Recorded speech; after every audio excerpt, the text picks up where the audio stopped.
Anong pangalan nyo at anong role nyo sa Yagit? Ako po si Tom Tom dito.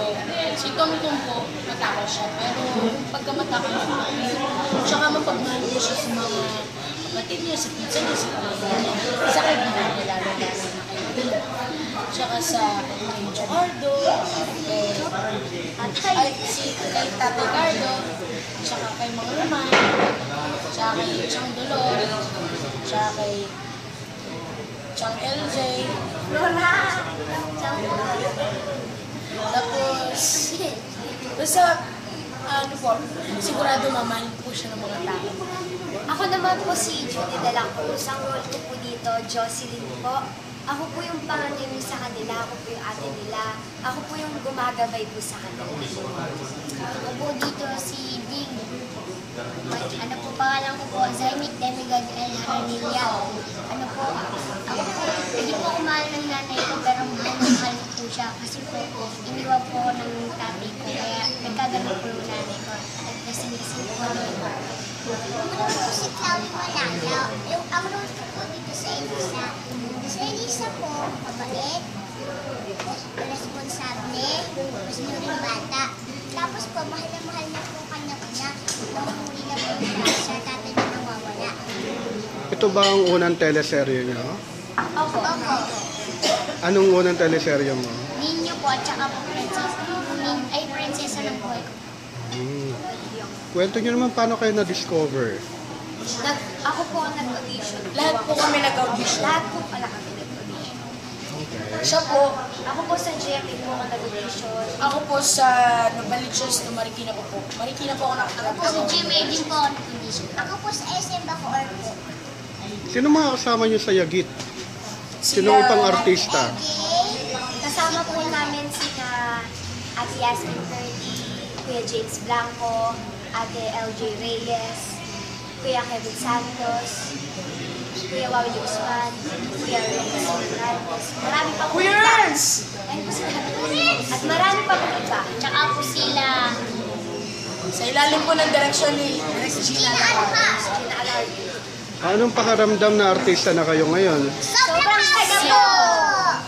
Kasi po, sobrang saya po namin lahat po. Kasi po, umabot na po sa opo, tsaka po, ang dami po namin nakikilala po kami. Isa lang.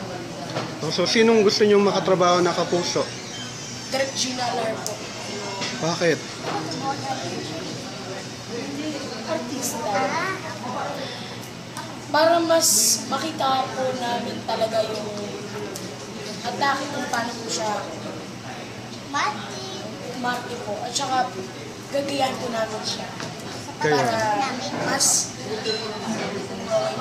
yung iba naman, sinong gusto nyo makatrabaho? Ako po si Direk Gina po, tsaka si Miss Francis. Ikaw? ako po si Kuya po, tsaka po si Kuya Wawi po, tsaka po si Kuya Kevin. Yung hindi nyo pa nakakatrabaho, sinong gusto nyo makatrabaho? Si Kuya po. at saka po si Kuya Dolby at saka po si Kuya Lando.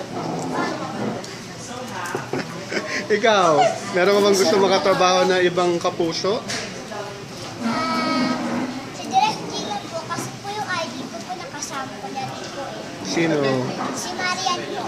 O kayo, hindi nyo ba gusto makatrabaho si Marian? Gusto naman. Gusto rin. Di ba kapatid mo si yung nasa Channel 2? Opo.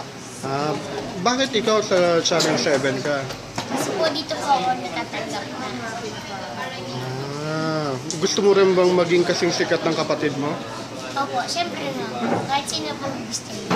Gusto mo ba makatrabaho din siya sa isang project? Okay. Invite nyo naman sila na manood. Mga kapuso, subaybayan niyo po kami sa October 13. Mga kapuso, subaybayan niyo po kami ni na Ate Jocelyn, Bill, Lisa at Tong Segit. Kasama rin po namin sila Ate Yasmin Curdy, Kuya James Blanco, Ate LJ Reyes, Kuya Kevin Santos, Kuya Wawi Guzman, at marami pa po iba sa ilalim po ng direction ni Miss Gina. Siyempre, patunayan po natin na basta sama-sama, kakayanin ng mga pagsubok ng buhay. Isa para sa apat, Apat para sa isa! Thank you. At yun yung friend ko. Thank you. Nag-half sisters na po. Manood ng Yanin. Lunes hanggang Biyernes po. Thank you. Thank you po.